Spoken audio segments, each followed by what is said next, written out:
Warning: this podcast discusses paranormal activity and other topics some might find disturbing. Listener discretion is advised.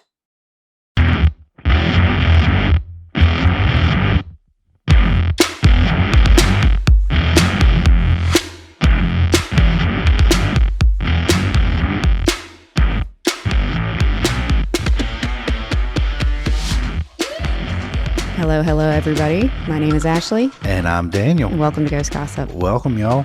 Today is very exciting.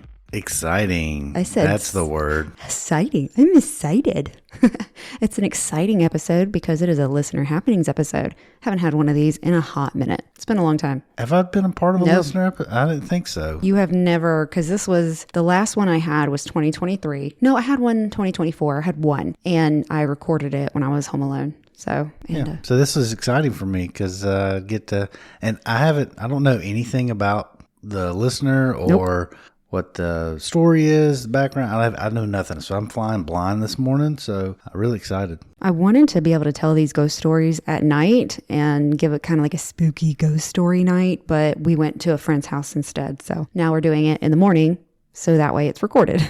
And we had what we did last night at our friend's house was so much fun. We had a Bob Ross night. So we did. We painted. I did not do well. Ashley, I gave up. She's in her blue phase. I painted my canvas blue.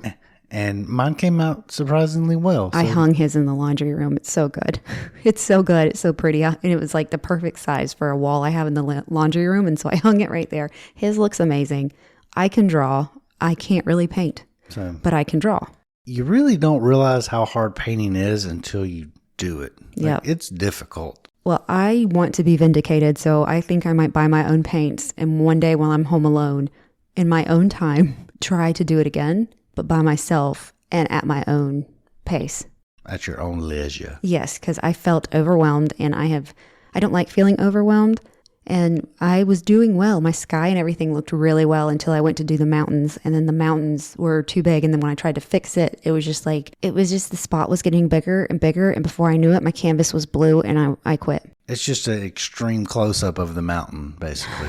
It wasn't good. I gave up. So a good date night, or just you and your friends or whatever, but very fun idea. Yes, definitely a good time. Ooh. We really enjoyed that, and the fajitas, and you know what we forgot? The cheese? The dessert. Oh, that's right. We left pie at their house. We left cheesecake and Hershey pie. Oh, well, I wasn't hungry. I was laying in bed last night and was like, oh, we forgot. I forgot the pie. Dessert. So, but moving on.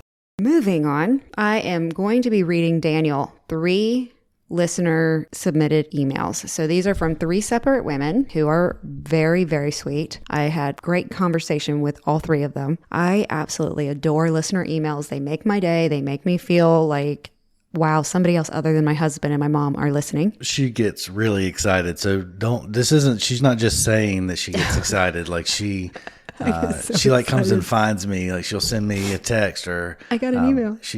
She gets super excited about these. So thank y'all for making her day. And yes, thank you. So we really appreciate it. Yes, and these are good. And like every email I've gotten since I started Ghost Gossip, they've been great. I just don't get many. And it makes them more special. They do. It does. Like I'm loving these. So this first one is from Gwen. Now Gwen followed me from TikTok. She had seen one of my TikToks. I can't remember exactly which one it was, but it was a few weeks ago. And she's like, I sent you an email. And so I went and found the email and read it. And I was like, oh, that's good. From Gwen. I'm not sure where to start this, and I will acknowledge that there are some religious biblical references. I understand that is not for everyone and can even add an extra layer of skepticism for some. However, every bit of this is factual, and the timing of everything was too coincidental to not take a spiritual aspect into consideration. Now, on to the part of the weird story that is my life. At the end of the 70s, my mother had gotten pregnant with me, and she was pushed to get married to my father. My mother was only 17 and my father 19. They rented a little 2-bedroom apartment in a tiny farming town in Ohio. Their relationship could be described as tumultuous and extremely violent, just as my mother's childhood had been, and every woman in her family had also experienced. It is definitely a generational curse. By the time I was 3 years old, they had gone their separate ways, but only after my father tried to yeet my mother from this planet. By 4 years old, my mom moved us out of the apartment and in with my stepdad. He went to adopt myself and my middle sister when I was 9. They are still married to this day. Anyhow, years passed, and at 22, I signed a lease in the same apartment building that my mom and my father had previously lived in before divorcing. I was aware that they had been living in the unit directly below mine, but I was not yet aware of the evil things that my biological father had apparently done there. A few months into living there, I made friends with the neighbors below me in my parents' old unit. I began to take my toddler down with me to visit, and she would color, watch TV while we chatted. Even though the neighbors didn't have kids, they went out of their way to make sure my child had crayons, coloring books, juice, and teddygrams when we visited. She seemed so content until one day we were visiting, and she had some children's songs playing on the stereo. My then 2.5-year-old was fine, just coloring on the coffee table near us while we talked. The next thing I know, she suddenly started having the worst temper tantrum ever, at least up until that point. I kept asking what was wrong, but got no answer. She was completely inconsolable, and any attempt that I made to touch her or just get near her would result in her doing anything to hurt me. She hit, kicked, bit, clawed, and just screamed bloody murder. Thankfully, the neighbor guy picked her up, slung her over his shoulder, and carried her upstairs to our place. I asked him to lay her in her bed, and within 30 seconds of her body being in that bed, she went from completely hysterical to totally calm. She asked what had happened. She said she was hungry and tired. I asked over and over and over again what had just happened, but she would only say, "I don't know, I'm hungry." It's like she had no recollection of the situation at all. Life went on, and of course I was puzzled by it, but chalked it up to her just being a tired toddler. We continued to visit the neighbors here and there, and things were fine once again. Unfortunately, that only lasted about 2 weeks. That is when the entire situation repeated, down to the drastic onset and abrupt end. The only difference this time was that she seemed to be extremely strong. She not only scratched the hell out of my chest, but she also yanked a chunk of my hair out. She was never aggressive or violent towards anyone but me during these fits, and she was never aggressive towards me before or after them. Not even 48 hours after the second occurrence, and without having discussed this with anybody. My mom randomly showed up on my doorstep early in the morning, knowing I don't do mornings. Our relationship was hot and cold for years, until I went no contact. She has rarely ever come to my home, no matter how close I lived. So to say I was surprised to see her on my doorstep is an understatement. This is where most people tune out because of the biblical references. If this is not for you, please scroll now. Okay. So she told me that she was awakened in the middle of the night and told, quote unquote, by a voice to go to the Bible. She says she picked it up and was shown the book of Matthew, verses 44 and 45. Her interpretation of these verses apparently prompted her to come over and warn me not to enter the downstairs apartment. I was so caught off guard and my heart started racing.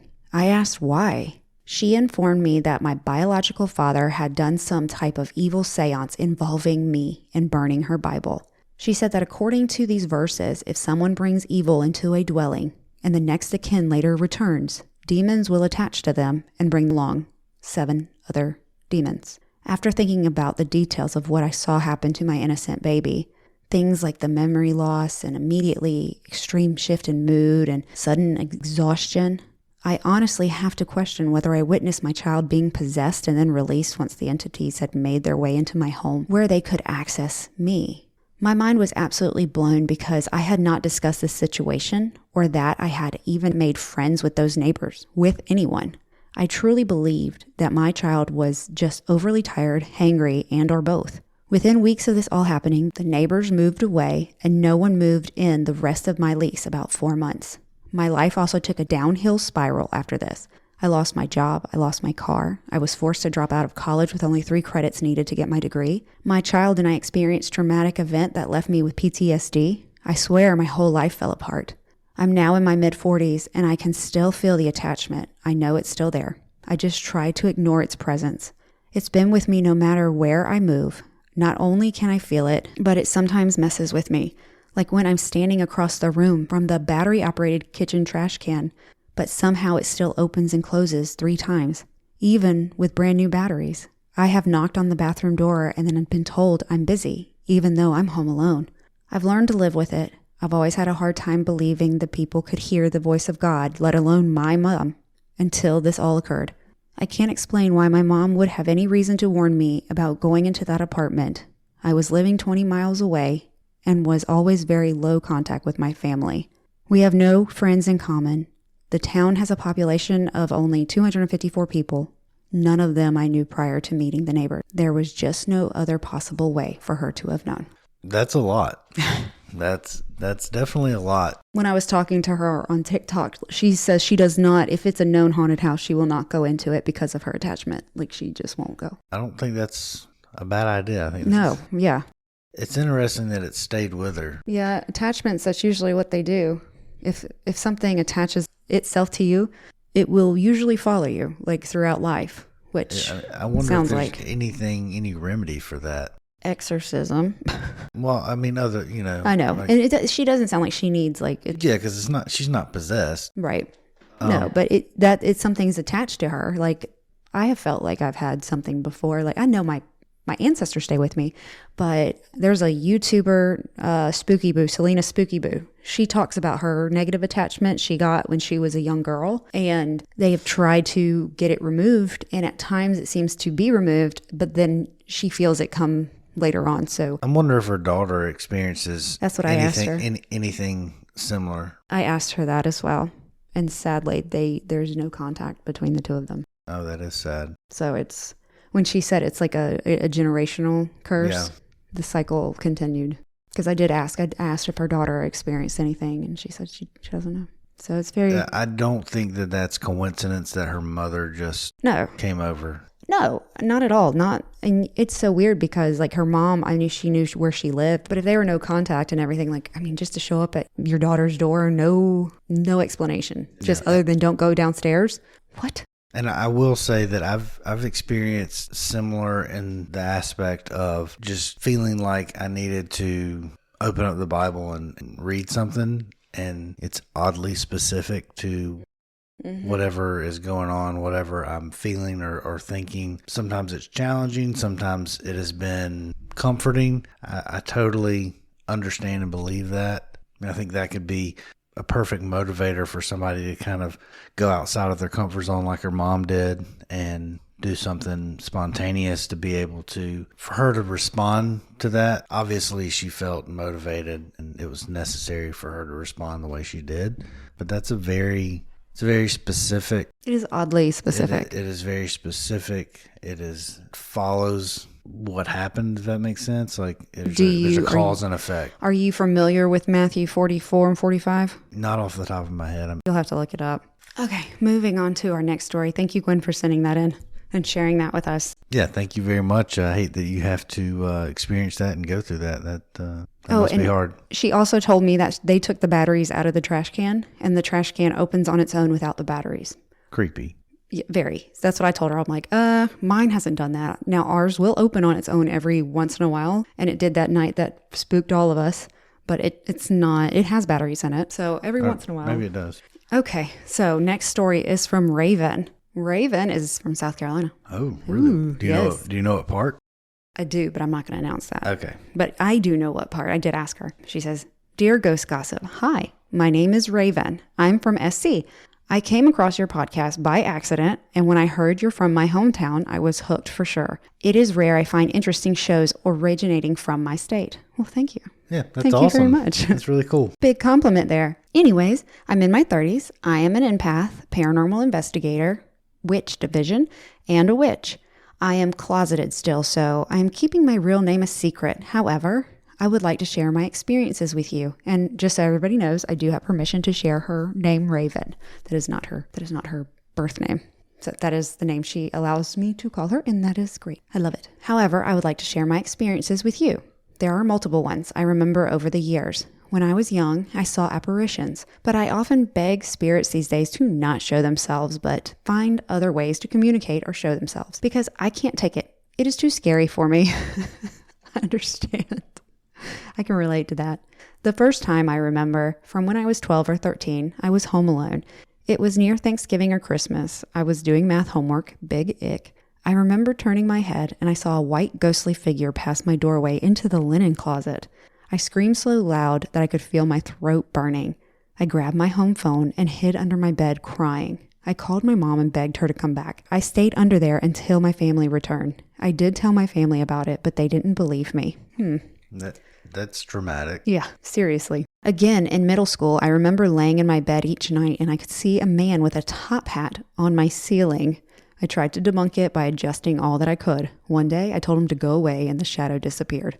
I haven't seen it since then, but I don't think I want to. What? Probably not. It's the Hat Man. Yeah. You ever heard of the Hat Man? I haven't. Oh, I'll have to do an episode on him. The Hat Man. Okay. It is funny because the Hat Man shows himself to children. Oh. Which is really weird. Yeah. Anyway, moving on. Fast forward to adult life. I've had a few notable encounters. At my old job, we had a ghost named George. George. Good old George. Good old George. That's exactly what I was about to say. I remember there was a framed painting that was on the wall in the lobby. It's never fallen ever. In the 12 years it's been there. But I found it facing flat on the floor. The glass surprisingly didn't break.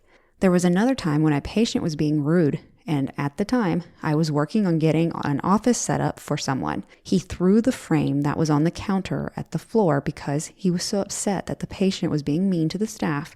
No one bumped the frame at all, like it virtually leapt off the counter. Yeah, that's wild. Once I was opening the office and walked down the fitting hall, and one of the closed doors creaked open. I remember the intense tingly feeling on my skin and scalp. I was so spooked by it. I know that feeling is horrible. But what spooked me the most about the place was the day I tried to open up the bra room, and please note there's only one way to get in and out. The small table next to the door was blocking the door. Someone would have to be in there to make that possible, but no one was in there to make it happen, and the doors sit too low for anyone to manipulate the table from the outside. Once, I went on 2 paranormal investigations. The first one, though I did not see anything, whatever was there did follow me home. Her name was Lisa, but she died from a stomach sickness. I remember feeling ill, like very ill. I had to tell her to go to the light and leave my home. Eventually she did, and I felt much better within the hour. The second one was very recent. I went to Elmwood Cemetery. There is a graveyard that's hidden and can be easily forgotten. It has the bodies of the people who donated their bodies to science and medicine. Interesting. Then there is a mass grave of what I think is well over 600 people in it on the opposite side. There was a distinct difference between the medical donation side and the mass grave. It was very dark. The energy was stagnant and heavy and very uncomfortable. The spirits were angry and they wanted to do us harm. Well, that makes sense. Yeah. As it grew darker outside, the more ominous it became. I am not sure if it was the trick of the light, but I was almost certain I saw a dark shadow person in the distance. Additionally, my team and I heard voices and singing out in the distance as well. It became our cue to leave. I would like to add that I did play tag with a little ghost boy named Daniel. Hey, Daniel. It wasn't me. It wasn't Daniel. I'm still in the land of the living. Are you? I am. Okay. He did express that he didn't want to stay in the area anymore. He wanted to move on to the light. I did take the risk and allowed him to come home with me. Ooh, that makes me nervous. We did talk about this, so I could help him. Long story short, as soon as I got home and after confirming it was him with my pendulum, I told him that it was safe to move on and go towards the light. I used my pendulum to confirm that he left, and he did. I check often, and he for sure has left for the light. One last story, I promise. Okay, this is my favorite story. All right. This is my favorite story, she said. Okay, so I decided to play with a Ouija board. I've been trying to get you to get one. I refuse. And I refuse because I played with one at age 10, 11, 12, something like that. And you don't do it right, it screws you up. I don't care what anybody says. Look, see, told you, 12. Nope, not doing it. Okay, so she decided to play with a Ouija board for the first time one night by myself. I wasn't really getting anything, so I gave it up for 30 minutes. I moved on to the Spirit Talker app on Google Play.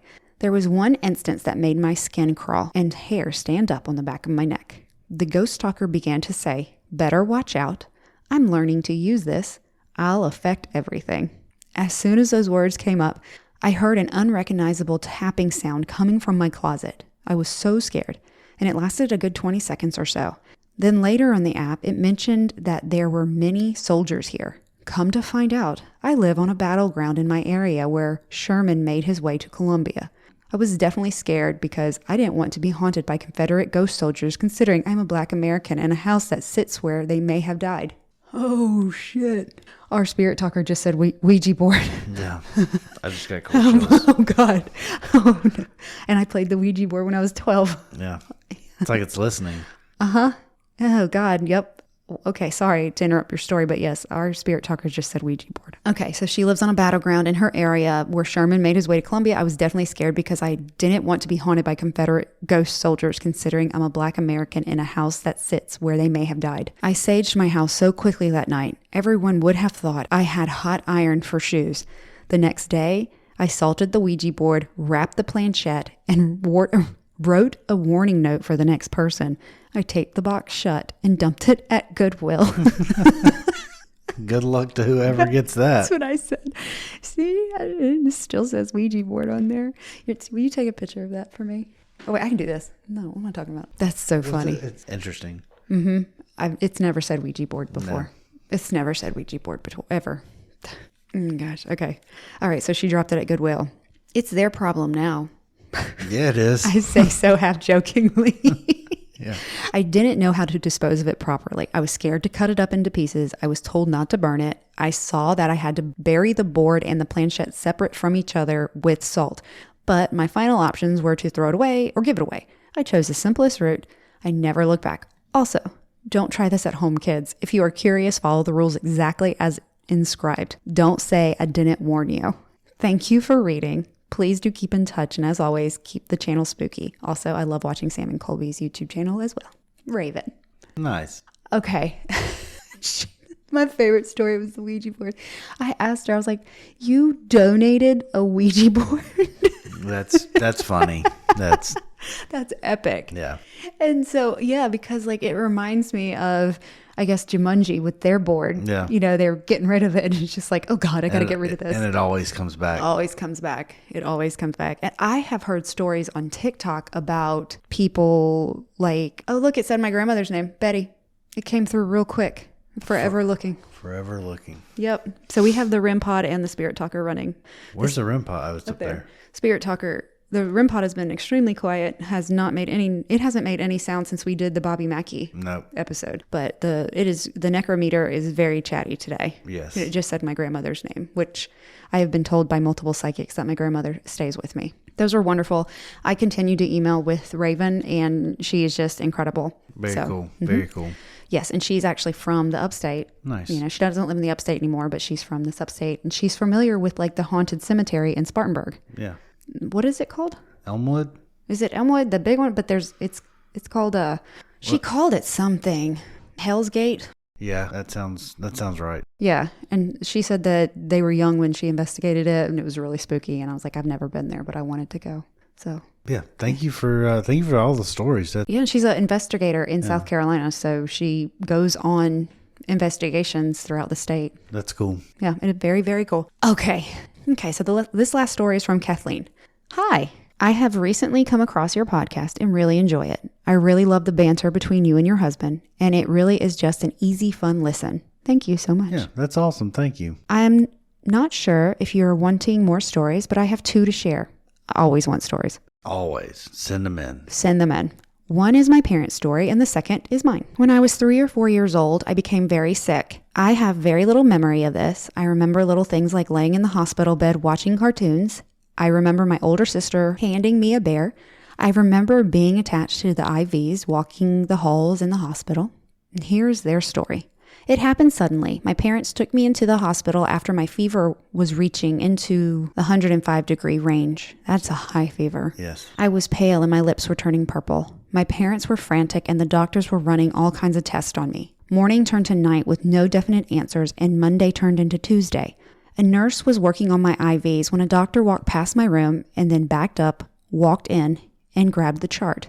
My parents said he was dressed very nice, nicer than other hospital staff, and had a white coat on. He carried a lunchbox like he was heading to go eat or coming back. He looked over my chart and asked the nurse what is wrong with this little girl. She gave him a quick rundown of everything they tested for and how they hadn't pinpointed what was causing the fever. He looked up at the nurse and told her exactly what to give me. He even went on to tell her the disease I had, smiled at my parents, and walked out of the room. My parents said the nurse scrambled and did exactly as he told her, and all of a sudden my fever came down. My appetite came back. The following day, I was a different kid, and my parents asked the nurse who the doctor was that checked on me so they could personally thank him. The nurse told him to hold on, and she left, returning with the original doctor on my case. They both looked at my parents and basically told them they had no idea who he was. They asked around the hospital, and nobody knew. He wasn't one of their staff. To this day, my dad swears it was my guardian angel. Was it Torres?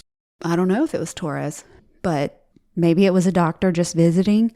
But for all the staff trying to figure out who it was and why the nurse was taking orders from another doctor.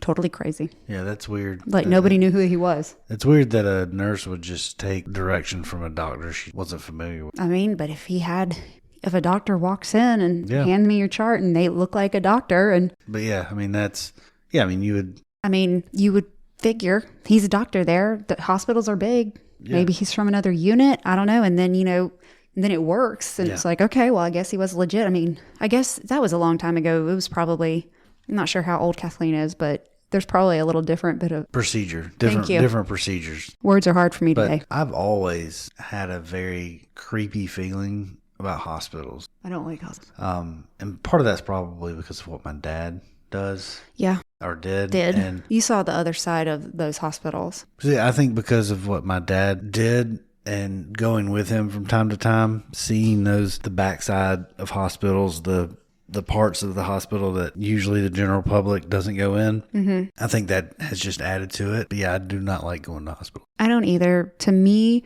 because I can pick up on energy in certain places. There's a lot of energy. There's a lot of energy, and a lot of it is sad. It's not happy. Like there's certain floors that are happy, but overall there's a lot of anxiety. There's a lot of stress. There's a lot of tension. And it just makes me very uneasy. A lot of hospitals, especially certain parts, like you can cut the tension with a knife. Yes. Like it's just, which of course, because there's things people are losing people in there. Yeah. They're getting diagnoses that are going to change their lives forever. They are having to say goodbye. On the other side of that, they're welcoming new life into the world. I mean, it's just it's a place where life starts and life ends. Yeah. So it is. I'm not a fan of hospitals, but I'm so glad that your little guardian angel doctor was there. Yeah, absolutely. And so she has a story. And so this is her story. This is her second story. My story happened after having my first child. I have had sleep paralysis in the past, but never anything quite like this experience. I was about 3 months postpartum with my first son. I was so sleep deprived that sometimes I wonder if I was just dreaming, but it felt so real. I spent my nights nursing and awake every 2 to 3 hours. I finally felt like I was getting the swing of the night feedings. I did all the night stuff solo since my husband had to work during the day and I was the only one who could feed my baby. This night in particular, I was having a hard time falling back to sleep. I had horrible insomnia after having my baby because I think the thought of having to be up in 2 more hours made it hard to fall back to sleep. My baby would sleep in our bed with us, so I would usually just nurse him on my side and drift back to sleep. My son was born in February of 2021, so right after COVID. My grandmother, who was 90 years old, died sadly because of COVID in 2020. We weren't super close, but I did love her. My grandfather had passed 6 years prior. It was devastating for her to lose the love of her life. And what gave me the most peace after her passing was that I knew she was with him. For whatever reason, this particular night or early morning, I had our blinds open in our bedroom, which gives me a view of our backyard, and my side of the bed is maybe 7 feet from the window. The moon was out, so our room was slightly lit from the moonlight. And I remember waking up and looking at my son, who was awake, staring past me, not crying, just looking.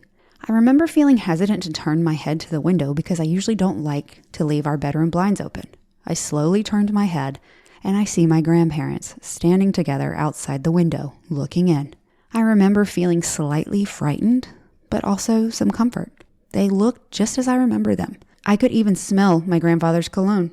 They weren't smiling, but just looking at us. They were holding hands, and they appeared more gray-scaled and almost translucent. I didn't look for long and turned my head back to my son and said, "It's okay, baby. That's just Nana and Papa. They are watching over you."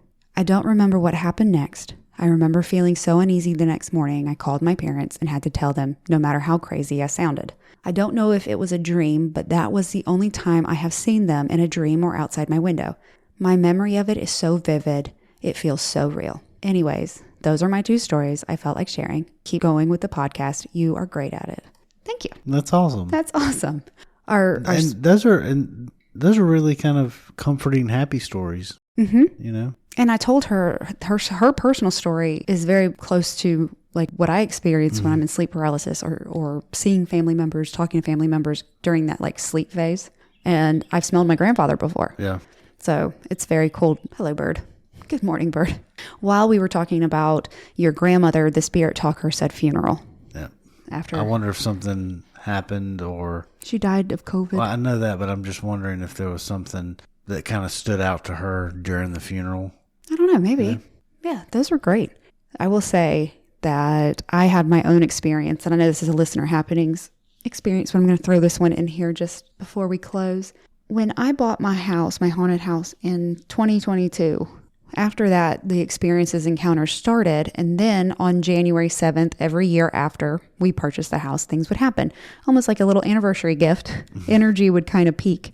And now we don't live in that house anymore, and I'm in our new house. Well, that night, Daniel was snoring. The dogs were walking around. Mavis was attacking my feet, and I could not sleep, so I went down to the couch. And it was the late night, January 7th, going into January 8th. And I was kind of in and out on the couch. I was laying there, and I felt somebody sit next to me on the couch and wrap their arm around me and squeeze me like they were hugging me. And I put my hand up, and I could feel their body next to me. And I told Daniel, like, it felt just as real as if he was sitting beside me and he hugged me. It was a really cool moment, and I have never experienced being anything like that before. So it was very cool. Very cool new experience to be hugged by somebody that's not there. Those are our listener happenings episode. Thank y'all for the stories. Thank you so much for those stories. Gwen, Raven, and Kathleen, those were all wonderful. Thank you so much for reaching out to me and sending me those. It makes me feel great. Y'all made my week. You made my month. Keep listening and, absolutely. And spread the... Share your stories. Share them with family. I was going to say share the podcast with... That's what I meant too. Okay. Yeah, share the podcast. Just share. Get the word out. Help me grow this too. I would love to start like just seeing it. And it really has grown. And I'm watching the numbers change, and it really is wonderful. So thank you for listening. As always, we love you. And you can find me on not Amazon. I'm not for sale. You can find me on TikTok. You can find me on Instagram, and you can email all your ghost gossip to ghostgossip247@gmail.com. Thank you for listening. And as always, they'll see you later. Bye, y'all. Bye. Hold on. Water. Okay. So what I would tell you to do while I read, maybe lean back from your mic. Never mind. Just sit there. You're good. Your chair is so loud. Okay, you comfy? Okay. That way you're not like... Okay. All right, here we go.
I have recently came across your podcast and really enjoy it. I really love the banter between you and your husband, and it really is just an easy listen.